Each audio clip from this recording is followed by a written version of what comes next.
Hello, everyone, and thank you for tuning in to the Indiana State Police Roadshow. I'm your host, Sergeant John Prine, the Public Information Officer for the Indiana State Police Indianapolis District. I forgot where I am or who I am. But the Roadshow is brought to you each and every week by the Indiana State Police Alliance and Cops for Kids, a subsidiary of the State Police Alliance. For more information about our sponsor, visit them at www.indianasfinest.com. Thank you to our partners at MS Communications and BK Brendan King for helping get us on the radio waves. And all of Tom's work. He's done some extra work today. We're in a different studio. Yeah. It's just not home for us, but Tom can prevail. And we appreciate him. Yep, appreciate you, Tom. BK, thank you. And with me today is Captain Ron Galavis, Chief PIO for the Indiana State Police. Thank you for coming. John. And good friend of the show and always willing to step up when we need somebody, Tim Maniscalco from the Indiana Better Business Bureau. Thank you for inviting me. It's always great to get the word out. Every time we do one of these shows, Tim, and you leave, I'm thinking we could do like 4 hours. I mean, there's just that much. Unfortunately, there's so much scamming going on. It's just getting more and more prevalent. So, unfortunately, we could do this all day long. Yeah, but we've got some important ones. We're coming into the holidays. Everybody's looking for a deal. Everybody's waiting for Black Friday ads and see what's available. And we always say, if it's too good to be true, it probably is. That is the golden rule, right? Right. What we're seeing now are just a proliferation of online purchase scams.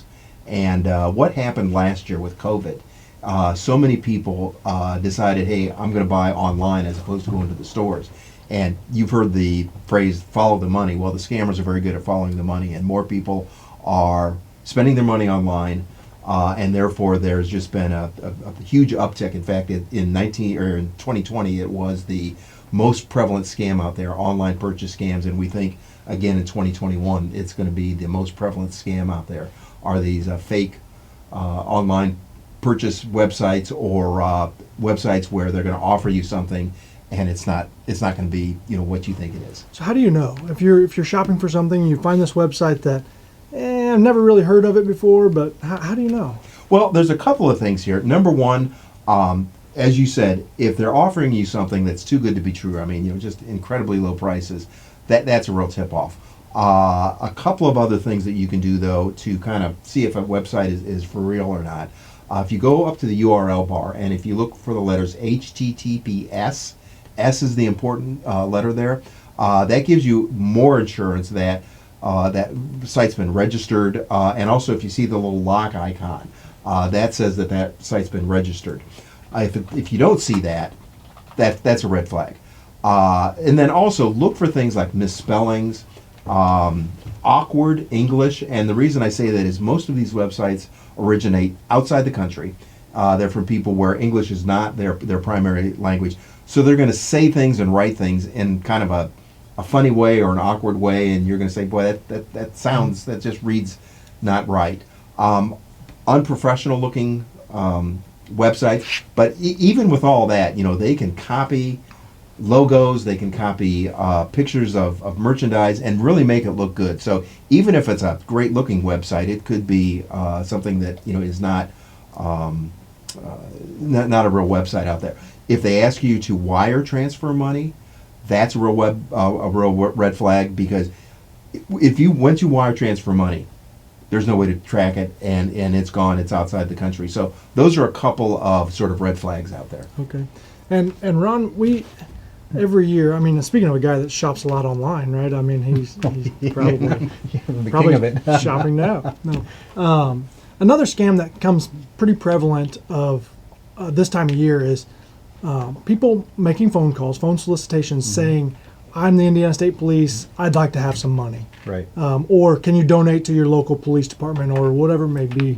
Talk about the fact that of those phone solicitations and what people should do. Well, really, now that you mention it, here in the last couple of months, we've actually had two of our state police districts, one in Putnamville and Bloomington, have actually, and Fort Wayne just recently, had their numbers spoofed. So people are getting phone calls from numbers purporting to be from the state police at a given post, asking for money. So if you're listening to this and or watching this, please know the Indiana State Police does not telephone solicit your taxpayers. Your tax money goes to what we're doing. Not just that, we don't email solicit, absolutely. we don't text No, solicit, we don't solicit Not money. at all. Yeah. Not one bit. Sometimes we've had, and I personally had this many years ago. They've combined a few things. Hey, I'm with the Indiana State Police, Sons of Troopers, or they make something up which sounds legitimate. And hey, we're collecting money for fallen officers, for the children first. No, Yeah. we don't do that. If you receive one of those calls and you have a question, we highly recommend you hang up the phone and contact your local law enforcement agency, contact the state police post, and ask the duty officer, whoever answers the phone, are you phone soliciting? And they're gonna give you a resounding no. Yeah. We are not. Yeah, and so Tim, what are some resources that I know that the Better Business Bureau has Scam Tracker, and I'll let you talk about that because I've used it myself. Yeah, that's I an actually awesome tool. just a couple of weeks ago, I got an email that said invoice paid in full $7,000, and it was addressed to me. It was very legit looking, and I'm thinking, what did I buy? Like I would know if I spent $7,000, but I'm thinking, that can't be legit. Right. But there was a link to click, to show my receipt. I didn't click it. I deleted it. Good but, for you. but it was just one of those things that I think in a moment like that, had it not been $7,000, had it been $50, I probably would have thought, I wonder what I spent.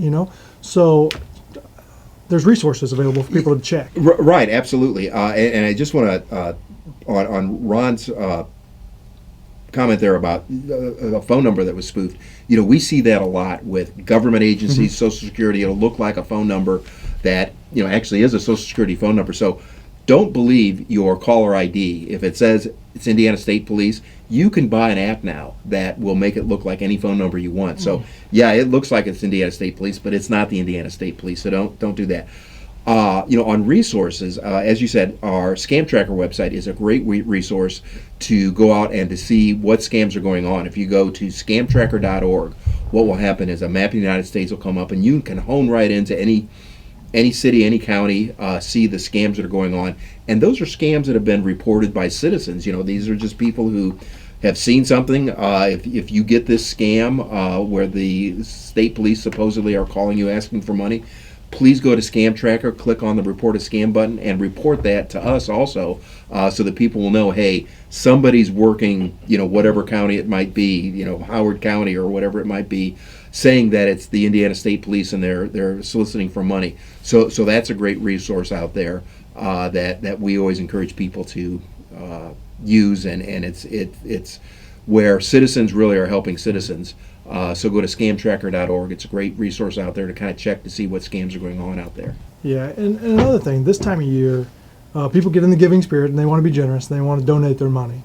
How do you know that you're donating to a legitimate cause? Yeah, that's another big scam, particularly this time of year. About a third of all individual giving is done between Thanksgiving and New Year's, and scammers know that. So you're going to get phone calls, texts, things like that, people soliciting you that may or may not be a legitimate website out there or a legitimate cause. One of the great sites to go to is give.org, give.org. It's actually a site that is supported by Better Business Bureau, and if you go there and you can find if the website is a legitimate website out there. Most of those charities are registered or, accredited by Better Business Bureau. But even if they're not accredited, we do have information on them, and we gather lots of information about a charity, so you can see, how much money they use for actually fundraising, what their executives are paid, those types of things, so you can make a good, legitimate investigation and understanding of what that charity's doing. But that's a great way to check out a charity. And also just some of the other tips that I said about looking if it's an online solicitation, looking at the URL bar, those types of things. But watch out for kind of what I'm going to say, hard sell or hard luck stories. You get on the phone and someone says, "Oh, gee, we're in this situation and we need some money," or these online GoFundMe pages. A lot of times those aren't legitimate, and if it's not registered with the Internal Revenue Service, and if it's not a 501c3 organization, then that doesn't mean it's not legitimate, but you aren't going to be able to take that off on your taxes, as the IRS has not designated that as a philanthropic organization. So those are just some of the things I think you can use to see, hey, is this legitimate? But watch out for those really sob stories or hard sell tactics. That's what we really see this time of year. with the hard sale tactics, when we did a presentation for a group here not too long ago, that was one of the things. There were a couple folks in there say, "Oh yeah, I've gotten all these phone calls," but just because you have a telephone and it rings, there's no law that says you have to answer. So even if it does say the Indiana State Police, which is probably highly unlikely we're going to call you just kind of out of the blue, let it go to voicemail. And there are so many numbers out there that one person not answering is not going to deter. They'll just go on to the next one. But again, just because you have a phone, don't feel you need to answer it. And if you don't like what you're hearing on the other end, hard sale tactic, hang it up. Well, and that's one thing on that is, one thing we hear, we see, we say this over and over again: the police will not call you and tell you have a warrant for your arrest. Right. We're not going to call you and say, unless you pay us, we're coming to arrest you. That's not how it works. So if you get that call, it is not legitimate. Some people call us in a panic saying, "Oh, they're on their way to arrest me. I don't know what to do." So which brings me to the story we were talking about offline here real quick. Out of Bloomington, one of our troopers got sent down to do what's called a welfare check. A family member was concerned about their loved one, so he ended up finding her as she was getting ready to head north to the Fort Wayne area. She was on the phone at the time with somebody purporting to be law enforcement with that same exact thing. You need to come up here and you need to pay these fines or get money, give us money, get out of trouble, etc. Trooper ended up getting on the phone, having a conversation. They ended up threatening him with arrest for interfering with some official investigation. They're going to threaten the policeman, huh? So that conversation ended. He basically deemed it was a scam, saved her from being bilked out of who knows how much money, and then ended up turning the conversation north to the Allen County, Fort Wayne area to report it to them, saying, "Hey, there's people up here purporting to be with your agencies doing this." So. Very good, very good. The other thing that Tim mentioned earlier to me that I found interesting this time of year is these gift pyramids that seem popular. They seem, or maybe like a book pyramid or whatever it may be. You see these things where, hey, if you send out 7, you're going to get times 7 back, right? Right. We all remember the chain letters that we had when we were in school. It's kind of a similar sort of concept. A lot of these are called Secret Santas, or some of them are called Secret Sisters. It's been around now 3 or 4 years, but you're exactly right. You send a gift or several gifts to people, and then you in turn are going to get tenfold those gifts back. It's the typical sort of pyramid scheme sort of scam out there. So don't be fooled by that. Don't think, hey, I'm going to send this gift and I'm going to get 30 gifts back. It's a scam that's been around, and we see it come up this time of year every year. Secret Santa, Secret Sister, I think is another name for it. So just, once again, don't be fooled by those scams. And it's on the internet, and everybody can be stealthy and never reveal themselves on the internet. So you're never going to find out who's behind this, where did that gift go, where did all that money go. It's impossible to really figure out who's behind this whole thing. Yeah, and you talk about tracking these people. We've got about 2 minutes here, but we often get calls like, hey, I have this person's name and phone number, here you go. And it's so easily spoofed, like you said, that those leads often lead us out of the country. Right. Almost all of these scams are originated outside the country. They're in countries where their law enforcement really is not interested in, taking them down or doing anything. So really, the law enforcement at your level and really at the international level, your hands are tied. I mean, they're not going to be able to really do anything because their local law enforcement, their local government isn't really interested in that. Ron, I think the best thing we can do is what we're doing right now is just educate the public. And if you're ever not sure, take the time to do the research before you send money. And I'm sure there's a need to wire money in today's world, but it's not as common as it used to be. There are other ways to transfer money. Right, and real quick here too before we finish, we follow the Better Business Bureau of Central Indiana. So, wherever you happen to be listening, give them a follow. Follow them on Facebook, on Twitter, because this information he's given, I see it all the time on Twitter. It's fantastic, and it's real time. It really is all about consumer awareness, consumer education. It's so hard to figure out who to trust in this world, and that's why we're trying to give people information and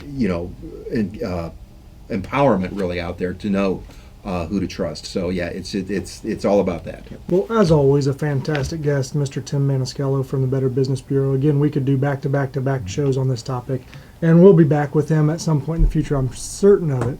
But thank you so much for Well, coming. thank you. Yeah, this is great for us to get this information out. Yeah, and Captain, thanks again for always joining. Yeah, appreciate it. Always appreciate the insight. And we want to thank our partners again at MS Communication for getting us on the radio. We will catch everybody. Have a safe holiday season. We'll catch you next time.